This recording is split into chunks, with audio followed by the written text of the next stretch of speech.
As an artist, it's up to me to find an arc that you give to that experience or character or person, and you find your peace with it. Interesting. You've actually gone deeper into psychology and behavior and energy in the technicality of filmmaking, and you're actually saying that if we were to sit and analyze the data, we can quantify the importance of a positive mindset. Yes. Oh my god.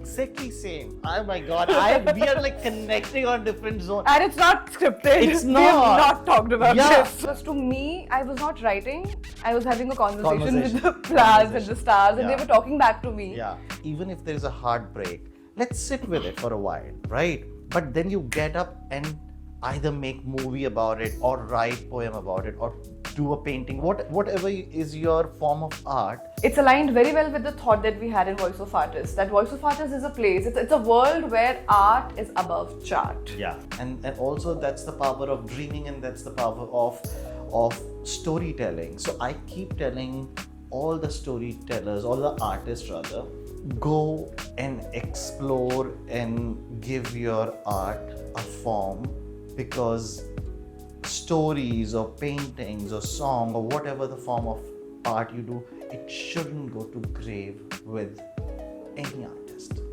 I'll tell you one thing, Megha.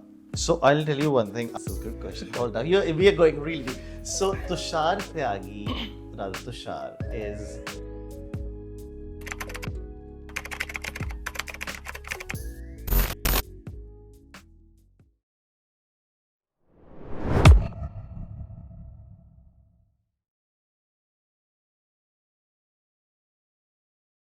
Tushar, yes.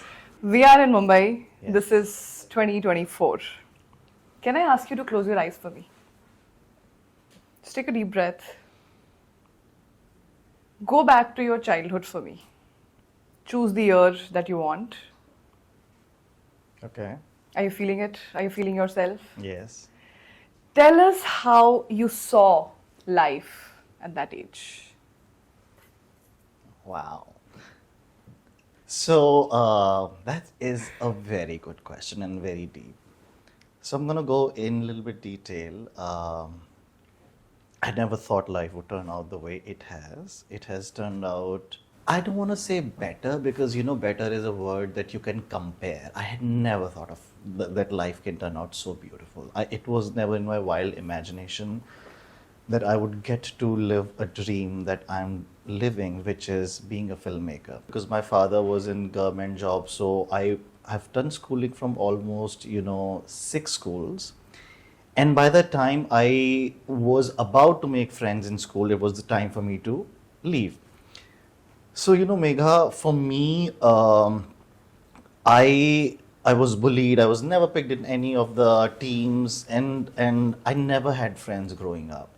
So my solace turned to story writing. I remember there was one of my teacher, and I used to write stories at the back of my notebook. And the same teacher would call kids jinki notebooks were not complete, and she would just yell at them, and she'll call me. My notebook was never complete, right? But she would call me and she'll read the stories at the back of my notebook, and she, in disguise or knowingly or unknowingly, like, she motivated me a lot. And that was the time that I was just writing stories. And I never thought I would be able to get a skill that I can kind of transform these stories from page to the screen to people to see and feel. So yeah. I remember when I was a child, I think I had the same childhood like yours. I changed 8 or 9 schools. Somehow I always felt that I am a grown up, even as a child, that I am seeing the world very clearly, that I know it all. Yeah. Now I feel I'm still the same small child. Yeah. It's just that the time has passed. Yeah. Right? So I think to retain that childlike state of wonder, belief, we present to you Voice of Artist. Welcome to Voice of Artist. Thank you so much. I really like the entire concept and the name, and something that you said right now. I think while growing up or in the hustle of life, when life hits us, right? So we kind of let go of that kid's voice that is very important to for artists. Like you have to nurture that kid in yourself, and somewhere along the line we let go of that voice, which is the voice of an artist, and it's so important to redeem that or nurture that or keep that. And this is perfect platform for connecting artists or people who have along the lines left that kid behind. So, how do you link the kid-like state to being an artist? Is it the innocence? Is it the purity? Is it the just the novelty with which we experience things? What is it? It's everything. It's, I would say it's, so as a kid, I never, or not just me, as a kid, we are not goal oriented as such. If we are not talking about studies, we are always wondering. We are very curious. We don't have ego issues, right? I remember growing up, I used to just run wild in hills and places that I grew up. So I think one of the very important what you call quality as grown-ups we kind of let go is wondering. That kid is always curious. So I think it's comprised of everything that you have just spoken. How does being a filmmaker help you keep that kid in you alive? This is something, I think that kid is a filmmaker. I don't see myself like 32, 33-year-old Tushar. No, I don't see him as a filmmaker. I see still that kid is dreaming and making. That kid was bullied, right, back growing up. But I always tell my friends, you never know what this destiny or space is kind of organizing. So I never knew that. Had I not been bullied, I would have never been alone sitting in the corner writing stories. I think that's the kid who's telling those stories that I experienced at the age of, say, 12 or 13. If you permit, I want to just dig a little deeper into it. Yeah. Are you saying that a negative experience in your life is why you became an artist, and while that negative stage has passed, its impact and effect still remains? Or because a base was created for you to be an artist, to be a storyteller, and now that negative experience, and I don't want to call it trauma, it was just an experience, let's not label it. I don't think we should label things. I agree. So has that foundation remained, and now on a positive ground do you become an artist, or how is it? So for me, growing up, I felt I had these experiences, and it kind of shaped my childhood, where I thought I'll never have friends. Not necessarily art emerges from bad experience, but art definitely emerges from experience. And to have experiences, one should go out of the comfort zone. Like I keep saying, in the comfort zone, only thing that you can find are pillows, and they're good if you want to sleep, but if you don't want to sleep and achieve something, that's not. So I was put out of my comfort zone, and the experience that I grew up with, I made my peace, and then I started telling the stories, or rather that kid started telling the stories. And you wouldn't believe the classmates that I grew up with, when they saw my film, they reached out, and this is thanks to social media, they reached out and they apologized, and I was like, I've forgiven you way back. If I hadn't, I would be able to move and tell these stories. Right. So yeah, my thing is, just as a artist, not just as a filmmaker, as an artist, at times surrender, let things land, experience it. Even if there is a heartbreak, let's sit with it for a while, right? But then you get up and either make movie about it, or write poem about it, or do a painting, whatever is your form of art, you kind of put your experience, good or bad, into your art. And that's what I think most of the artists are doing. Interesting. I love that you said art comes from your experiences, and I also feel that we are a sum total of our experiences, and the gaps between those experiences is the wisdom that we gain from each of those experiences. So based on all your life experiences, who is Tushar Tyagi today? So I would say I This is a good question. Hold on. We are going really deep. So Tushar Tyagi, rather Tushar, is still that, I would say, 12, 13-year-old boy who wanted to tell stories. And somehow he grew up to, got the education and developed skill to tell those stories, and he's doing that. So I just look back at that kid and I'm like, Good great job. girl. Good job, kid.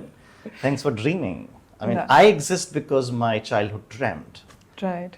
Yeah, so I'm just very thankful for that. In an ideal world, I wish. in an ideal world, how can we or how can one help each kid to dream and to be free and to be liberated? I'll tell you one thing, Megha. So many artists have their voice, right?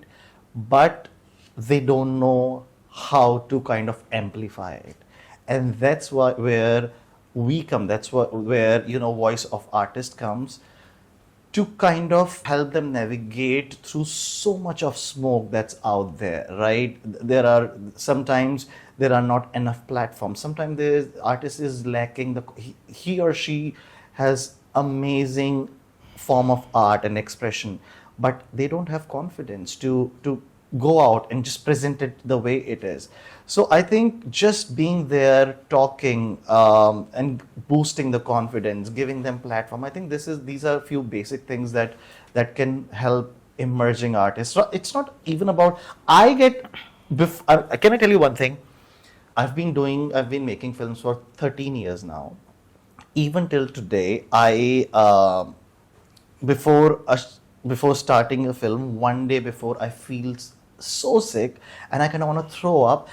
Because I'm nervous, right? That's how my human expression is. And I go and I throw up and I instantly feel better. I was like, I can conquer the world now. Simple. It's so simple. So sick. Yeah. Unintended. Yeah. And I'm telling you, so many times, rather most of the times, it's not just emerging artists, it's also artists who have been doing professionally their art form for years. And sometimes they also need a little bit of boost, a little bit of love, care, maybe just talking. Yeah. That's exactly what we had in mind when we thought of voice of artists, that we will want to. Can I tell you one thing? Actually, I want to tell you one thing. Okay. So, and this is so weird, but I love this. So I would say, Megha, I had amazing childhood. Mm-hmm. And that's my safe space outside of school. My grandparents and my parents made my life so phenomenal. Like, I'll tell you, so we used to live in this place called Dhalipur. It was all, it was a hilly area, and my mom used to do this thing that, जैसे पंजाब में वो नहीं होते हैं कि there is this Atariya or something जिसपे वो चार लकड़ी लगा के. Right. So we had a huge house that was built by Britishers back in time, right? And we had like big gardens all around, and my mom had our gardener make this kind of atariya, and every night before going to bed, she would ask the domestic helper to switch off the light of entire compound. Me, my mom, and my brother would lie down there and we'd just look at the stars.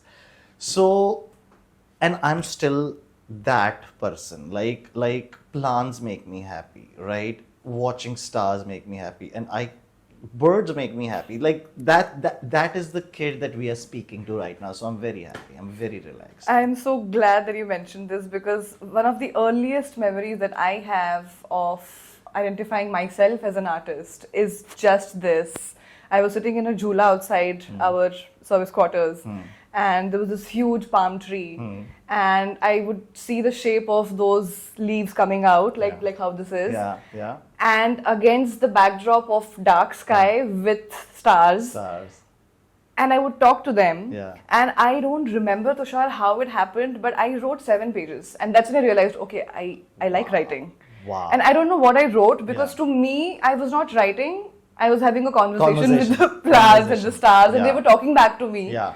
And there was a point when, like you said, I would also feel, am I normal? Am I too lost? Is it not what the real world is supposed to be like? Can I tell you one thing? Exactly similar thing I used to do. So I'm gonna take you to my school Please. ground, and it would be games period. Everybody would pick their football or basketball, whatever teams, and nobody would pick me as always. And I would just go sit beside trees and look in the sky, and I would do a very cliche thing. I would make shapes out of cloud. I would just Oh, yeah. just look out there and imagine stuff, and then I would just keep writing, and I just love that how similar the experiences are. Interesting. Yeah. Do you believe in a collective, global, universal artistic energy? Yes, I do. So I believe that we are living on a rock that's hanging in the middle of galaxy, right? And our life circle is dependent on sun rays coming from light years ahead, like photosynthesis, rain and water, whatever. Everything is based on that, right? So the moment, and also we live on a planet where there are insect like firefly that doesn't need additional power voltage or just to put that spark, and chameleon that can change skin color right away. Everything is bounded, and I feel like I'm going in a saint zone. Everything is bounded together very organically, right? Now, artists, I think, have a bigger window than normal people that can feel little deeply, that they can express nicely. So I think all the artists are connected to that universal energy. It's just up to them how much energy or how much kind of power or cosmic energy, I would say, they can explore or get. And there are different ways of doing that. I do that by meditation. I do that. So yeah, everybody's connected to one source, but it's up to you how much time you spend in different ways. I'm not just saying meditation is one way. Just taking a stroll in a park and leaving your phone aside, going back to your childhood like I do. So it's up to us as an artist to explore more and figure out stuff that lets us connect to that cosmic energy and draw more power, creative power, and just kind of distribute in your art form. I don't know if that makes sense. It absolutely makes sense because, so like you, I am also an engineer turned artist. The artist remains at the core, but we have a background where we understand science and how the world functions. Yeah. Which has equipped us to understand the why of it. Yeah. How matter is empty space. Yeah. And so what you said definitely makes sense to me. In fact, I didn't want to go into this zone, but it is inevitable if we talk about art and not talk about spiritual energy or cosmic energy or whatever name you want to call it. Yeah. But I'm very conscious of the fact that this might be seen as, like you said, very philosophical and very esoteric. To me, being an artist, and correct me if I'm wrong, or what is your perspective on it? To me, being an artist is just being aware. Yeah. And being aware can be a meditative state. Yeah. For example, I realized there was once, I was holding a flower in my hand, and I just looked at it and I just started appreciating it. Like, look at these leaves. Yeah. How symmetric it is, how everything is measured as if somebody has taken a measuring scale and made it properly, right? Yeah. And some people looked at me saying, I never saw things like this the way you do. And then I started questioning, why do I see things the way I do? And then I realized just by being aware, I'm able to notice more, I'm able to appreciate more. If I'm able to appreciate more, I'm able to express more. Yeah. So what is your take on that? Exactly same. Oh my God, we are like connecting on different zones. And it's not scripted. It's not. We've not talked about this. No, can I tell you one thing? So, like, again, spiritual energy, cosmic energy, think about this. for a moment, think about this. There are gazillion types of plants and animals, right? Let's take plants. No two trees or plants have similar leaves. How? Who is who? Yeah. Okay, the easier answer is evolution. Right. But if you go a little philosophical way, or if you put your artistic hat on, who designed this? It's weird to me. Like who pick colors? Who? So I really believe we live on a creation of the ultimate artist. I'm not saying it's God. It could be. Sure. It is some kind of energy, right? And my pitch is going very high. So we live on a creation of an ultimate artist, and it's just if you are aware of things that surrounds you. Like I said, it's a bizarre, magical place. And if you're aware, and if you are curious, and if you're wondering, and not necessarily every question will be answered, but just to aware about the question, that is a form of being an artist. I think that is. Interesting. So, as a part of Voice of Artist, I'll call it a movement, not a campaign, not an initiative. We want to start a movement where we want to help people unlock the artist within. Yeah. And for the uninitiated who are not really familiar with what do you mean by being in present, right? The ones who have a little bit of skepticism, the ones who are not sure, and you will understand this, the ones who have doubts filled in their minds just cause somebody has said something, or just cause they are afraid of failure, fear, whatever. Yeah. What would you say to them who are not even there to have the courage to start their journey as an artist? I would say, so I believe every single person, at least 99.9% people have some form of art. It could be sketching, it could be cutting grass in a way that nobody else can. Like everybody has. And I'm telling you, it's so heartbreaking. So many people go and live their lifetime just without exploring or giving it a chance, just because maybe different, some of them, they don't have platforms, some of them are afraid. I would just say to them, take a moment, close your eyes, and go back to your breath and think about whatever age you are. Just think about if there is something that you, at the age of maybe 13 or maybe 20 or maybe 25, 50, whatever your age is, like we did in the starting, go back to the age and think what the inner child in you would have done or aspired to do that, right? And so many of them have not had the chance to explore or pursue that art form.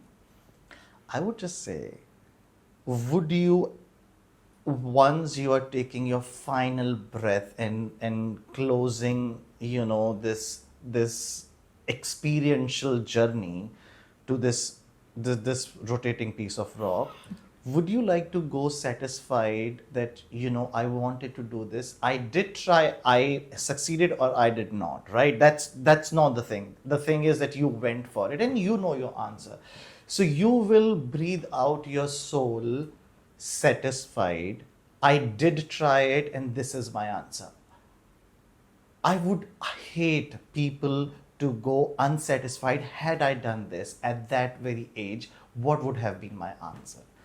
Just think about that. Yeah, I think that makes sense. What if is one of the most useless and heavy and painful feelings to have. What if I had just done that? What if I have done? And this is a Ferris wheel that we just get to ride once. There's bhaiya dobara round chalao. No. Nahi ho payega. It's just one round, and when you are, and I hope everybody, it's just heartbreaking.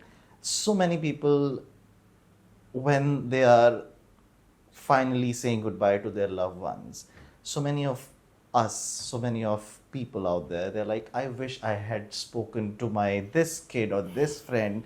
And so many of them are like, I wish I had pursued my dream, or I had colored my hair pink at the age of 15, or I had married this guy or girl, or I had expressed my love towards this person at this age. I would say follow your dreams and have your answer before you leave this beautiful place called Earth. What I'm hearing from you is that art or being an artist or accepting that you're an artist is liberating. It is very liberating. Right. I'm telling you, it might take a little bit of push, which you guys are here. Voice of an Artist is here to do that. But once you are through that nudge, it's not even a push, it's a nudge. It's so liberating. You can put your words, you can put your words out there for people to read, you can put your songs out there for people to hear. It's very liberating. What will help our audience is if they get some tangible proof of how that inner child can be, brought out. So tell us all the experiences that the kid in you had when it was a kid. What are the parts of those experiences which showed up in your films today? So I'll tell you one thing. Like if we talk about Saving Chintu, right? I had a friend who was like a very femme kind of friend growing up, and everybody brutally teased him for being him. And where one day I was just working on the screenplay, and I went back to my childhood and I thought about Ankit, what Ankit is doing today. How would Ankit be surviving in this world being the way he is? And part of Saving Chintu emerged from that. So many things and so many relationship, like friendship or some kind of crush or some kind of one-sided love, and that's where so many of my films come from. I hear or experience just like this much, right? Which is just a seed that has been kind of gotten into me. And as an artist, it's up to me to find an arc that you give to that experience or character or person, and you find your peace with it. Like, I don't know where Ankit is today. We were not in social media era, but his pain is still with me. I have seen him being pushed down in the dustbin, being just really badly tortured, and that pain I still have, and part of that came out in Saving Chintu. Look at the camera and say something to Ankit if he were to watch this. Ankit, your pain has inspired me to make a film about the pain of being not so-called normal that society has stereotyped. And wherever you are, I'm sending you lots of love, and I still think of you. You were amazing friend. Hopefully everything is So sweet. yeah. So you mentioned Saving Chintu. Yes. And what I noticed is most of your films, how do I put it, are very different than mainstream. Different but very touching is the word that I can think of. So my assumption as an audience would be that emotion is one of the main criteria how you select your stories that you want to tell. Yeah. What else do you look in when you decide what stories to tell? So I follow this very bizarre. I'm a very bizarre person. Bizarre is normal. Right? Yeah. And so I'll tell you one thing. So obviously something that connects, but I for me, Megha, filmmaking is such a spiritual process. So I follow this thing, and I tell my team to follow and just keep. For me, energy. I believe in energy a lot. I believe in this theory, which is like self-made theory, to be honest. I believe in energies, and I want to tell you this story. So think about two people, X and Y, right? X and Y, they don't know each other. Both of them went to astrologers in different cities on different time, but they both were born on the same time and same like day and everything. So their charts were very similar, right? Now the different astrologers also don't know each other. X and Y people don't even know each other. When they go there and X's astrologer tells X that you need to wear emerald and it will change your life. Okay. Same thing happens with Y. Different astrologer tells Y that you need to wear, based on your charts, you need to wear emerald and your life will change, right? Both of them order the stone. So जो Y वाला का craftsman है, he is carving the ring with so much precision, so much love, and he's very happy. He has had a good food, everything is well at home, the day is good. So the love that he's carving the ring with, that love and those energy get entrapped in the ring, right? And for Y, the person, the craftsman is having a bad day. He's angry and he's just tick, tick, tick, I want to get over with. Those energies get entrapped. So for X, after wearing that emerald, his life changes, but for Y, doesn't. It's not about the stone, it's about the energies, because energies go on to reciprocate.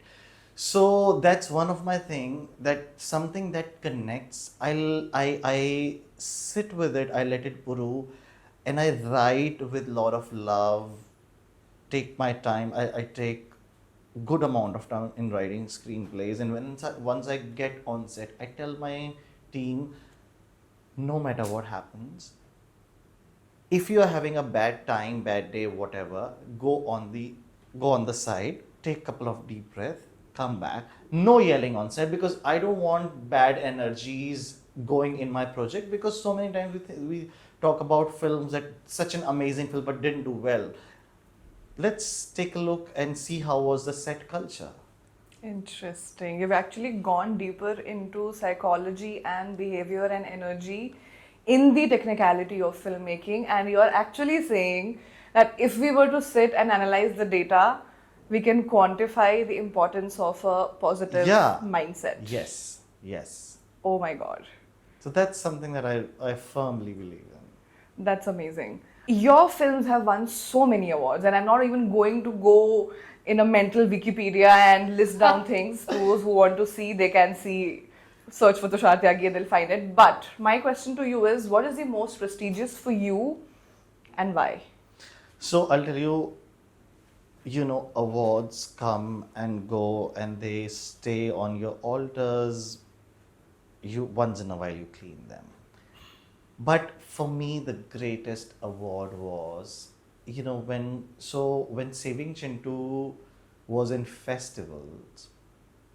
I think it was 2021, and we were in second wave of COVID, and all the prestigious festivals, even back then, were doing online events, right? So people from all around the world got to see Saving Chintu. And Megha, I got 2 messages on Instagram. I think one was a kid, 17-year-old kid from Canada, and this was I think there was 15-year-old girl from Spain, and they watched the film and they sent me long message saying how much they loved the film, how much they related with the film. And these 2 kids came out to their parents after watching Saving Chintu. Now that's something that I can peacefully leave this earth with. Like, I don't need to, make big ass Bollywood films or Hollywood films. I don't need more applause. I mean, for the longest time, I was just happy, and I'm still happy. So many times, if I'm having a hard day, I just think that you have changed life of at least 2 people. That's what it matters, and that's my biggest award. How proud you must be feeling of yourself for that. I love that, and also that's the power of dreaming, and that's the power of storytelling. So I keep telling all the storytellers, all the artists rather, go and explore and give your art a form, because stories or paintings or song or whatever the form of art you do, it shouldn't go to grave with any artist. Like, just paint, sing, make films, write stories while you're alive. I mean, you live a very short time, but you're dead forever. So while you're living, just explore, just tell your stories, and you can peacefully rest once you're done with life. I had once written a poem which started like in the cosmic calendar, humans appear closer to 31st December, and life is permanent, you say.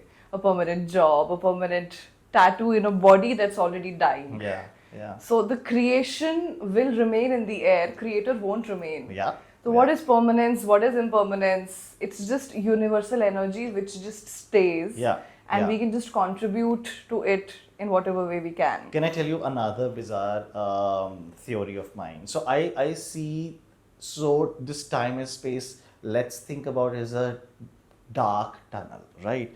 And in comparison to the universe life or Earth's life or whatever, we are just like twinkling star. We come and we shine and we go.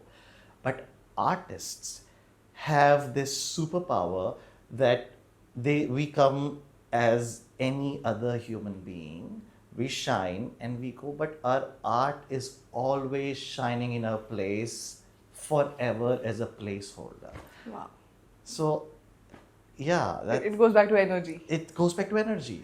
In fact, I'll go back to what you just said, and it connects so well. While a lot of things that we are saying might seem very up in the air, but bringing back to what you said about how your biggest achievement, and you are somebody who has achievements in the eyes of society, it's aligned very well with the thought that we had in Voice of Artists, that Voice of Artists is a place, it's a world where art is above chart. Yeah. We feel that we make art just because we want to make art. If in that process you top charts, sure, we will celebrate it. We are Yeah. not saying that, hey, don't get lost in the dunyadari Yeah. of things. We're Yeah. saying, no, please do that. Yeah. But ensure that you're not lying to yourself, and your aim or your purpose of making art has not changed. Yeah. So that art above chart part, now I'm going to ask you the main question that I have been dying to ask you. If it were not for charts, what kind of films would you make? If it were not for how to get money, how to earn money, would your world be a little different? A lot different.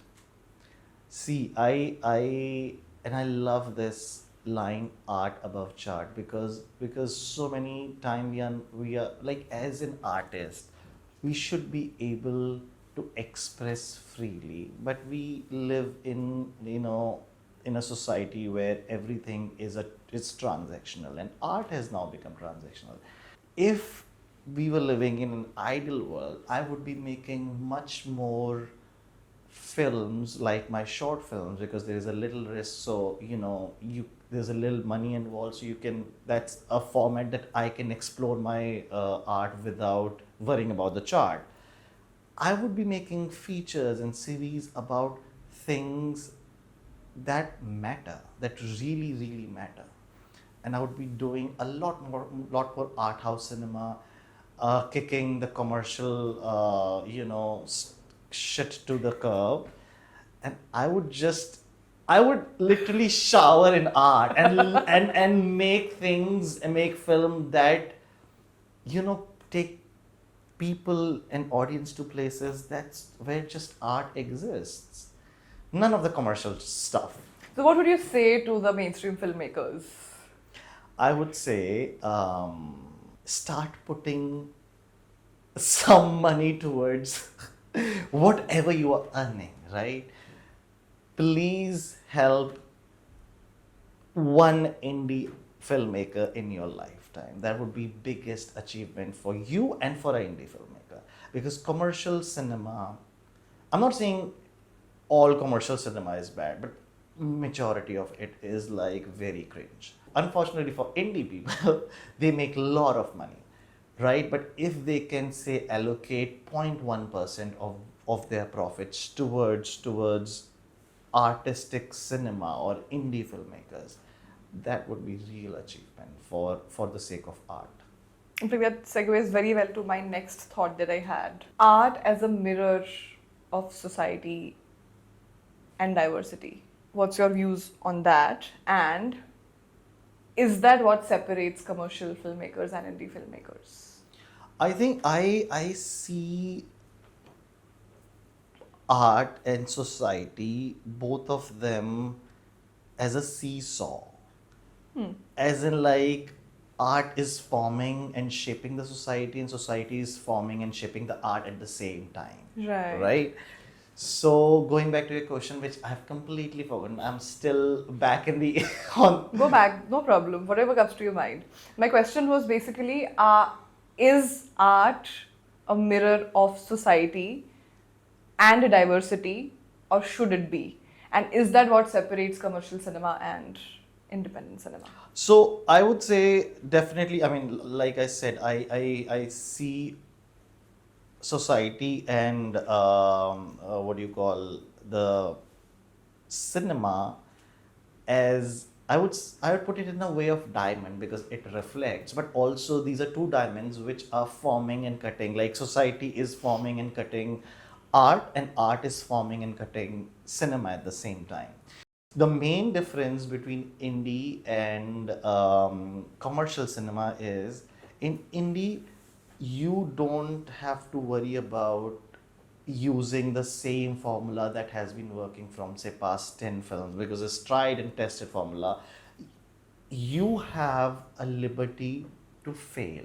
An artist, I'll tell you one thing, success is a dead end, but failure is always, it gives you experience that you might be able to use in 10 different situations. Interesting. So you are not worried about failing and experimenting in art house cinema, but in commercial you are using tried and tested methods, just because you have to please your audience. It could be cringe, but it's selling. So as long as it's selling, you just keep going with same formula. That's very interesting, because you said it's like a diamond which is reflecting, and it's like a circle. It's like a continuous cycle. And the last statement that you said, that audience wants this, is why we are making Yeah. it. What is the responsibility, if at all, of cinema towards culture building in society? And when we say they want it, I'll tell you, and this is again my theory. As a filmmaker, nobody needs to give you social responsibility. But if you have chosen filmmaking as a career, you have a social responsibility already. And for me, I would say, as an artist, as a filmmaker, I personally would like to amplify the voices of marginalized communities, women, kids, LGBTQIA folks who don't have a voice of their own, or their voice is being suppressed under culture or politics. So I think cinema and filmmakers have responsibility to sensitively choose their topic and be aware that what would be the effect of the topics they are choosing, because so many times there are films about LGBTQIA community made, but the writers who are writing are straight, who don't have lived experiences of the community. So I think it's a very delicate thread that you have to uphold for the betterment of society, because you definitely want to leave a better world for your kids and their kids and their kids, right? so you said something very interesting, that as an artist or as a filmmaker specifically, you already have or should have a sense of responsibility, and you would try to give voice to the underrepresented, Yeah. the minority. Yeah. Which makes me think that you're talking about diversity of perspectives, which should be a part of filmmaking process, which means your team that you work with, the people who you collaborate with, should be beyond boundaries. Tell us your experience of how you have blurred boundaries across the globe with your filmmaking. So I would say, first of all, filmmaking, that is my form of chosen art, and any art should be exhilarating. There are no, I mean, there shouldn't be any boundaries. I mean, art should make an artist fly. And I'll tell you my experience, and I'm going back to Saving Chintu. It's very, it changes the sense and the set culture with a very small attitude and behavior. So for me, I make it clear that everybody on set is a storyteller, not just director. Even costume person is telling stories through costume. Even makeup artist is a storyteller. They're telling stories through makeup, right? So for me, I think diversity is also very important, Megha, because I feel as a person, I know two languages. I know English and I know Hindi. I've lived in these languages. I am able to express in these languages. I think the people who know different languages have much more inner space of understanding and expressing and kind of relating themselves, because they have lived and they have experience of different cultures. Every language is a culture, right? So if you have people from different cultures, different walk of life, different genders on your set, so, and as a filmmaker, it's up to you. I always do that. Everybody has a right to come and tell me that, if they have a better idea of whatever that we are doing. So I'll give you an example. In Saving Chintu, the opening scene was that Adil is sitting in bus, and the moment bus stops, he looks outside, and there's a big ass billboard where he's getting the information from, whatever the information is.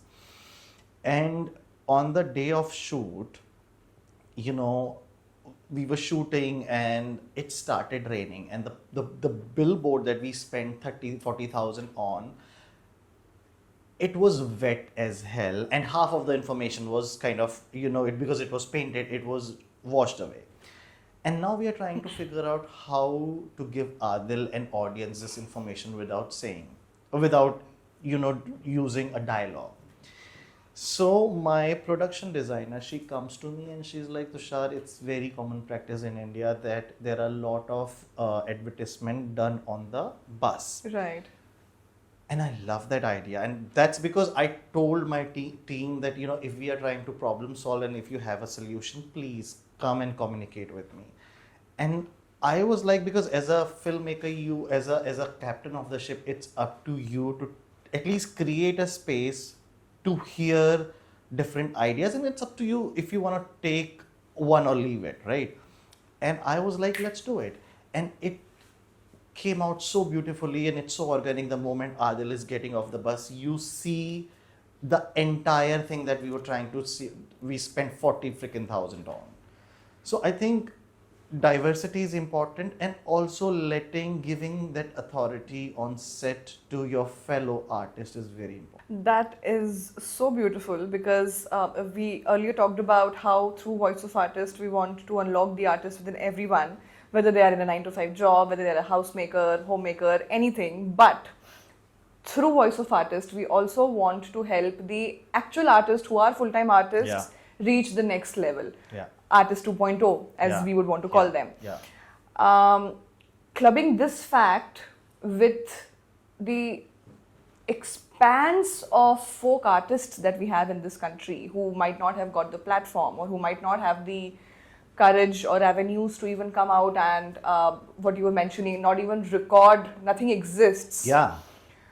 What do we as individuals or we as a collective have responsibility of? What can we do to create that culture? So that's something that I'm very passionate about. There are so many folk artists in every corner and nooker of our country that people listen on streets and they left there, right?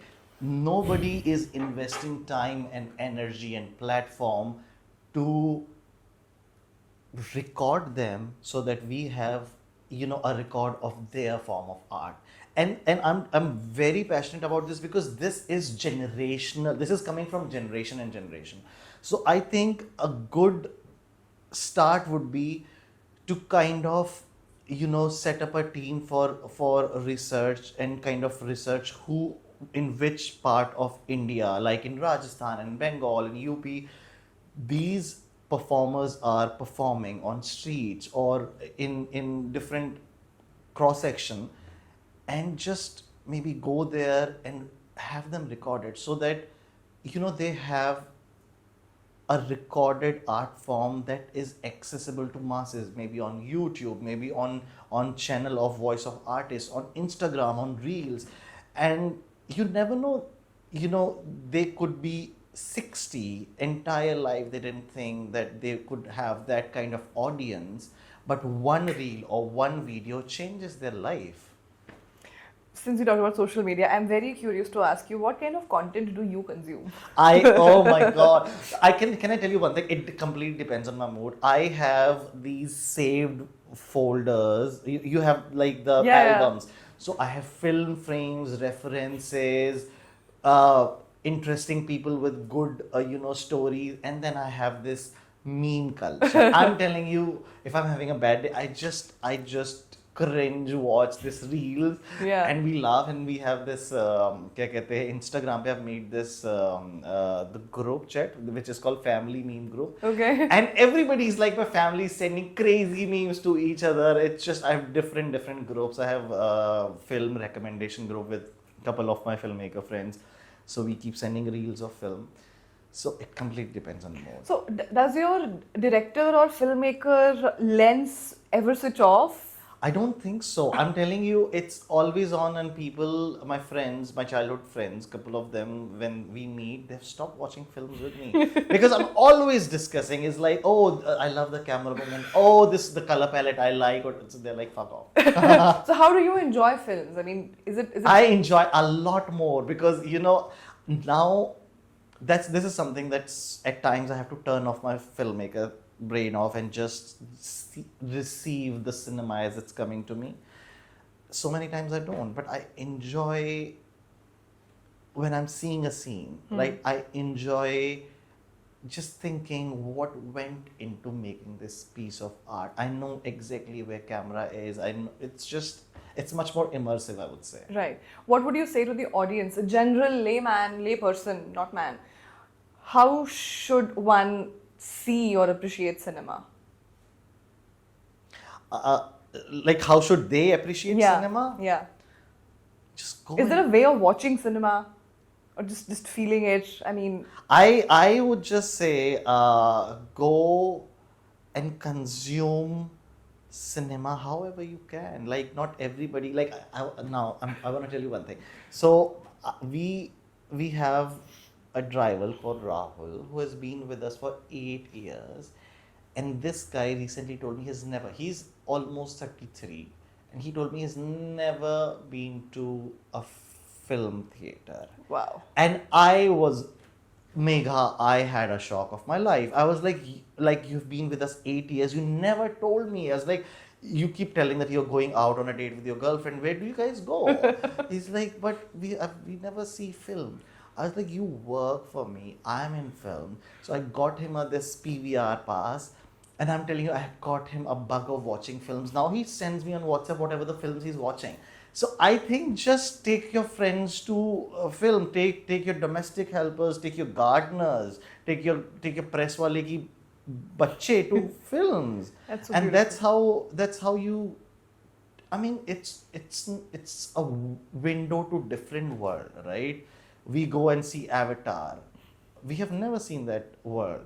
For a kid, maybe a kid of a press wala or a gardener, who is going to watch cinema for the first time or the second time, that's escape. That's there is where dreams are kind of sprouted or put in the soil. And I want to be that person. I want to have a house like that, and then it's just It could start anything and everything. Yeah. It's amazing that somewhere or the other, inclusivity comes in your thought process, Yes. in your dialogue. Yes. And from that, I want to understand from you, because you are one filmmaker who also runs a film festival, Yellowstone International Film Festival. What do you celebrate in that? So I'll tell you one thing, Megha. My process of growth is growing shoulder to shoulder because so many times in life you feel alone, and so many people have this theory of growing, keeping foot on other people's shoulder. And when the time comes that you need help, and which comes very often, then you find yourself alone. But if you have a theory of, I have a theory of growing shoulder to shoulder, when you need support, there is shoulder right on your right and right on your left. So with that thought process, I wanted to, because I know when I was starting in films in 2011 and 12, thankfully my parents were able to send me to New York to study, and I had kind of support from my family emotionally, financially, that I could send my films to festival, and it changed my life. It gave me exposure. It made me go to places where I made friends, where I met producers who funded my next film, and it just gave trajectory to my career. And when I was visiting home in Delhi, and when I moved here, I saw there were not a quality film festival, and I wanted to give back to the community, especially community of filmmakers which is thriving in Delhi, but they don't have platform to showcase their film. I was like, let's do something about it, and I was like, yeah, I put a team together. Thankfully I have resources that I can do that, and I'm very passionate about showing films from around the world in Yellowstone. Beautiful. And it gives me life when recently in last edition there was this first time filmmaker, and we showed his film. Entire family came. Entire family was crying, and looking at them, I and my mother started crying because I remember how it feels like your film being played at a festival at a big ass screen. Yeah. And I live for those moments. So yeah. I think we take inspiration from you because, like you said, let's do it, is how Voice of Artist also came into life, because we were like, we have taken a self-imposed responsibility of just bringing fellow artists together who can, yes, it is difficult, but why can't we attempt to create an ideal ecosystem that nurtures and strengthens and this? there are not any platform like Voice of Artist. Like, you are also putting, it's a evolution, and I'm looking for the right word. It's evolution in motion that you guys are putting at, that's gonna inspire so many artists of 70 or 17 or 25 or 27. We breathe entire day, but let's dedicate like 60 breath or 600 breath creating something that they like, or they kind of aspire to. So yeah, I love this concept, and I wish you all the best. And this is so close to my heart, and thank you for welcoming me to this amazing community. We will keep having such conversations, but today's conversation I want to end with you going back to that kid, that 12-year-old Tushar or 15-year-old Tushar. What would that kid say to you today? That kid says to me often, thank you for telling my experiences. Thank you for giving voice to my experiences. I at the time, and also life is like that. It's like a headlight in front of a car where you can see like 20 meters ahead. At the time, I hated my life, right? But now I'm thankful that I had those experiences, and that kid's, I support him, he supports me. It sounds creepy, but that's how artist relation is. Yeah. But that kid is like, so often I look back at him, thank you for giving me experiences, and he says to me right back, thank you for telling my story. So yeah. That's beautiful. Thank you for being a part of Voice of Artist. Thank you so much for, it feels like home. And thank you so much for making me part of Voice of Artist. And thank you for, I'm an artist, thank you for bringing my voice out. Like so many times, we are just talking about what you're doing, how is life, who you are dating. Nobody talks about what artist inside of you is thinking, or is he going through any issues? Do you need any help? And this place is meant for this. Thank you for creating this space. Beautiful. Thank you so much. Thank you.